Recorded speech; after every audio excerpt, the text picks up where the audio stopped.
She has never stood in snow deeper than an inch. She has never lost sight of a road, never felt a wind strong enough to steal the ground out from under her sense of direction. And yet, for as long as she can remember, one image has visited her on a loop: white air, a hand slipping out of hers, and the certainty that whoever she was reaching for is already gone. As an adult, she did something about that image, something extreme enough that the people closest to her briefly wondered if she'd lost her grip on reality. What she actually did is where this story is going. We're not telling you yet. What you're about to hear is built from a real, documented pattern: interviews, case files, and disaster records collected over decades. The woman at its center is a composite, representing multiple accounts rather than one verified biography.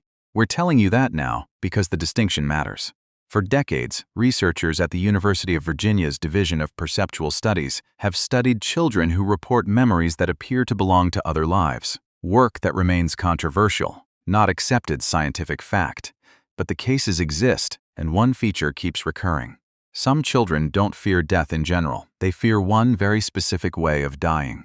The real question isn't whether her memory was literal. It's why a fear like that so often arrives with details attached at all: a face, a relationship, a decision made in seconds. Hold on to that question. It doesn't get answered quickly. The image itself never changed from around age 5 onward. Not a general dread of winter. One specific moment, air gone white in every direction, a hand pulled from hers by something she couldn't see coming, and the unmistakable sense that this had already happened once to someone she loved. There was no storm outside her window when it started. No family story that explained it. Just the dream, returning, insisting on itself, for years, with no one to tell her whether it meant anything at all. To understand why that particular image is so unsettling, you have to understand what it actually resembles. On the northern American plains in January of 1888, a storm now studied by meteorologists, as the schoolchildren's blizzard dropped the temperature more than 40 degrees Fahrenheit within a matter of hours, arriving on what had been, that same morning, an unusually mild day. Survivors described losing sight of their own front doors from 20 feet away, not gradually, but all at once, as though someone had switched the world off. People died a few dozen paces from shelter, because the decision made in that first blinding second was the only one that mattered, and there was no way, in that second, to know if it was right.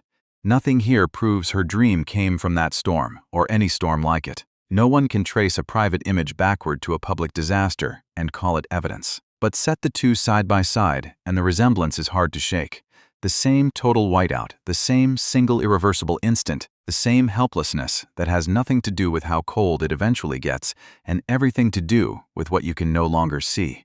20 years after the dream began, she finally did something about it. What she built wasn't a shelf of canned goods for a rough week. It was a structured, deliberate reserve. Food, water, redundant heat sources, calculated to carry her household through 3 consecutive winters with no outside resupply at all. Not one bad season. 3. Her family's first reaction was concern, not admiration. Preparation on that scale is exactly the kind of behavior a clinician might flag as anxiety-driven, even compulsive, and for a while, that's how it looked from the outside. So she asked the question herself, the way a growing number of people in her position now do. Put to disaster preparedness researchers directly, is this rational or is this fear talking? The answer that specialists in this field tend to give, when they're asked about reserves built to that scale, is not the one most people expect. Emergency management researchers who model historical cold weather disasters keep finding the same root cause behind the worst of them, whether they're studying 1888 or last decade. Not a failure to see the storm coming, but a failure to build in any margin for being wrong about it. That failure repeated almost exactly in February 2021, when a winter storm knocked out the power grid across much of Texas, leaving millions without heat for days in freezing conditions and contributing, by the state's own later count, to well over 200 deaths. For a huge number of Americans watching their own pipes freeze that week, disaster preparedness stopped sounding like a hobby for the paranoid and started sounding like a basic, missing piece of infrastructure. No serious emergency planner would call 3 years of supplies a normal household recommendation. That much is genuinely extreme.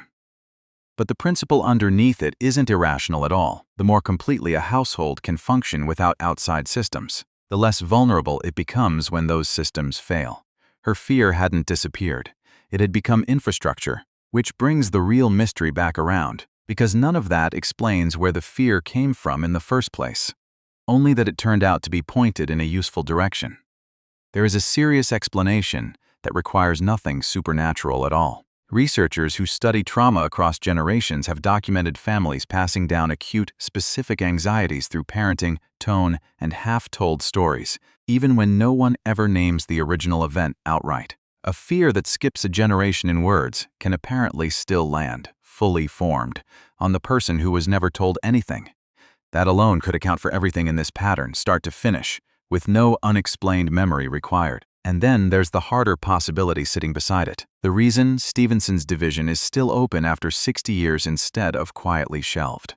A small, persistent minority of credentialed researchers argue that some cases in that archive resist the ordinary explanations, details children insist they were never told, too specific for coincidence, too consistent for coaching. This is not consensus. It's a genuine, unresolved minority position inside a real academic institution, which is a very different thing from internet mysticism, and deserves to be stated exactly that plainly, no more and no less. Nobody can tell you with certainty which of those two explanations is true for a fear like hers.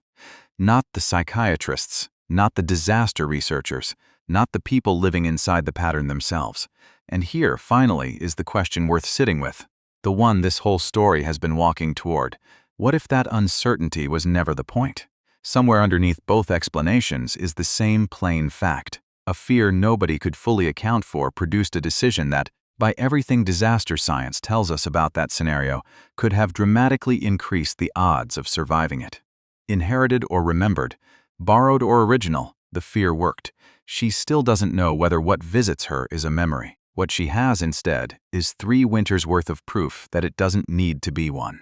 Somewhere beneath the basement floor, 3 winters are waiting for a storm that hasn't come yet.